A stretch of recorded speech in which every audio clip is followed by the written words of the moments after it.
The last thing that we have to talk about is how to do word problems whenever they are giving us the rate and not the factor. So like if you think back to the other problems that we did, so let me pull this up. The other problems that we did, they were giving us the factor, because like this one said it doubled, so that's the number that we put in there. This one said that it was half of what it was, so that's the number we put in there, because that's what we were multiplying by.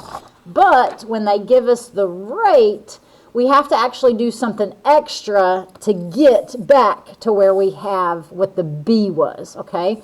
And so that's what we're going to talk about with these problems, is how to write the equation so that we can solve a problem when they give us the rate, okay?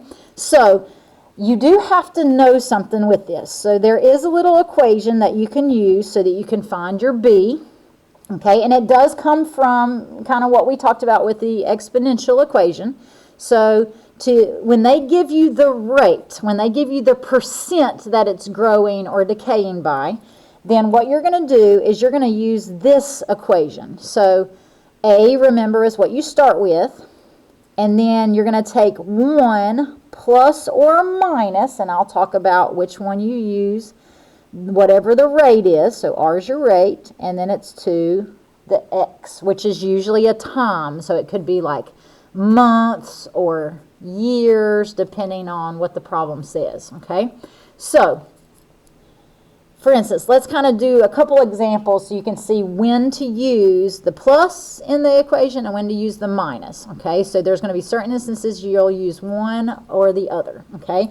So like in number 8, it says this population or whatever it's talking about starts with 20 and increases 20% per month. So if it's increasing, that means it's a growth, okay? So it's a growth. Okay, and if you're having to set up the equation, you'll copy that equation down, and there you're going to use this equation because it's giving you the rate. So this would be the growth rate. So I'm going to just copy that down. It's going to be plus or minus R to the X power. Okay, now go ahead and plug in. Your A is what you start with, so if you notice it starts with 20, so that's going to be your A. And now, which one do you use? Well, if it's increasing, remember that number was like how much over 1 that is, so that means you have to add the 1 back to it. So if it's a growth, you're going to use the plus symbol. And that should help you to remember, because growth, you're adding, right? And so that should help you to remember. So you're going to take 1 plus whatever the rate is. You have to change it back to a decimal. So you take the 20%, divide by 100 to get the decimal, which is 0.20. And you just add that back in. So it'd be 0.2 essentially that you add back in. And then it's to the X power. So that is your equation. Now you want to simplify it, so you're going to take 1 plus the 0.2. So your equation to represent that situation is you started with 20, and then you're multiplying essentially by 1.2 each time.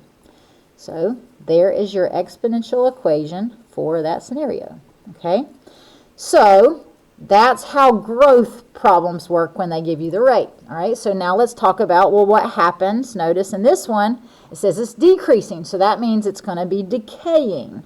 What do you do? Well, you could probably kind of imagine now. So if we had to write the equation, we copy it down. This time it started with 1,000, so 1,000 goes in for my A.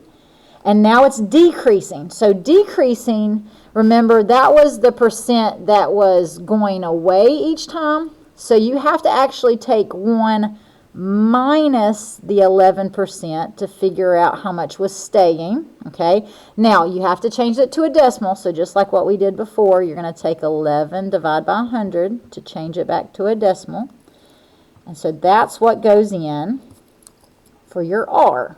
So if it's decreasing or decaying, you take 1 minus the rate as a decimal, okay? And then don't forget, you got to put that X as your exponent, okay? And this would be like your X in this problem would be years. And the problem before this, they were talking about per month, so the X would be each month. Okay, so then just like the other problem, you've got to simplify it. So the 1,000 comes down. Then you got to figure out what is 1 minus 0.11, and so you get 0.89. So in this problem, what that technically means is it starts out with 1,000, and then it's being multiplied by 0.89 each time. That means 89% of that population is staying, while 11% of it is going away. So this would be the equation for that situation. Okay, so now you'll be able to actually use the equations to solve problems. Okay, so like for instance, in this one it says a teacher has a starting salary of $34,000 and receives a 2% increase in salary every year. How much will the teacher earn in 7 years? Well, this is a rate, and it says it's increasing. I wish. Okay, so if it's increasing by that percent each year, that means it's a growth, and they're giving us the rate, so that means we have to set it up like these equations. We have to use this equation because this equation helps you with the rate. So you're going to copy that down, and you can go ahead and plug in it as you go. So my A is the starting point, so they start with that. So they start with 34,000, and then it's increasing that percent, so change that to a decimal. So take 2, divide by 100, so that would be 0.02 as the rate, okay? And that's what you plug in. So it's growing, so it's 1 plus that number. So 1 plus the 0.02, and then it's to the x power, okay? So that's the equation. Now it's saying, it's actually asking us a question. It says, how much will the teacher earn in 7 years? So x is my years. It's usually a time here. So I just have to plug a 7 in there, okay? So when I rewrite my equation, I am going to simplify it like I did the other one. So I'm going to take 1 plus 0.02, which is 1.02. And then I'm going to go ahead and plug in, we're looking at what it would be after 7 years. So you could just type that in. And so when I type that in, I end up getting $39,055.31. So after 7 years, that would be the salary that that teacher would make if they got a 2% increase each year. Okay?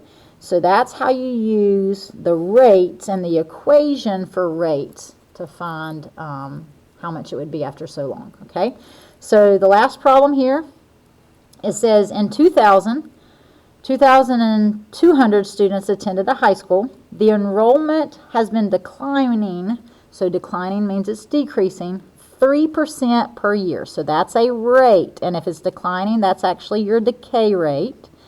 It's the percent that's going away each time. How many students will they have in 2004?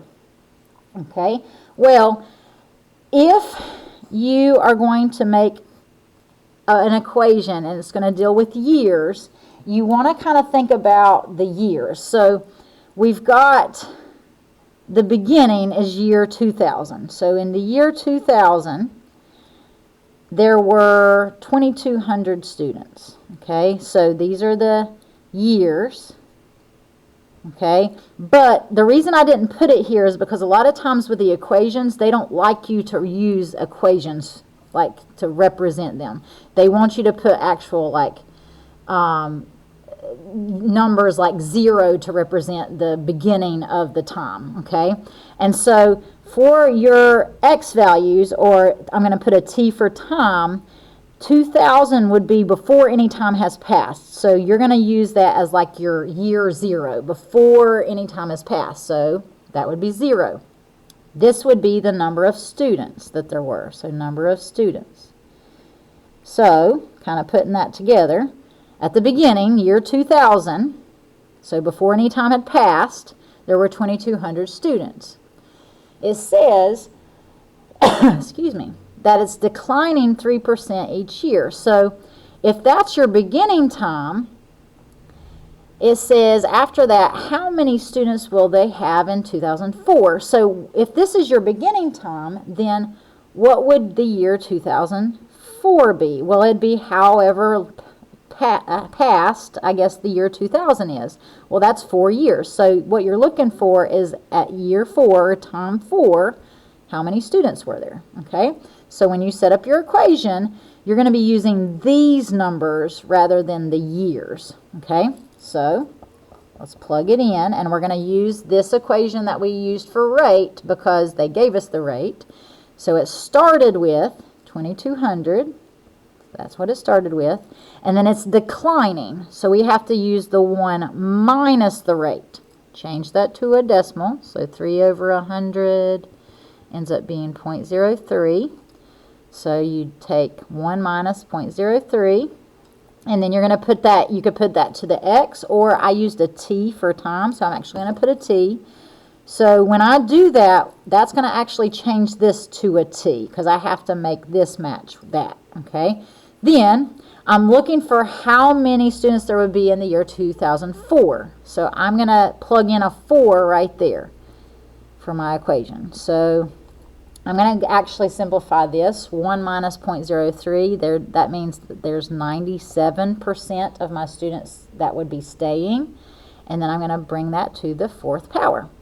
So after 4 years, in the year 2004, when I type that in, I end up getting 1,947.6 students. Okay, now think about this in a real world sense. We're talking about students here.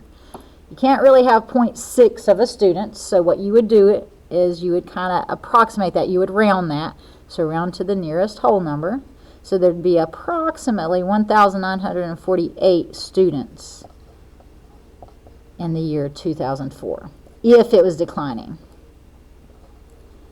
And so notice that is less than what they started with, which it should be because it said it was declining 3% a year.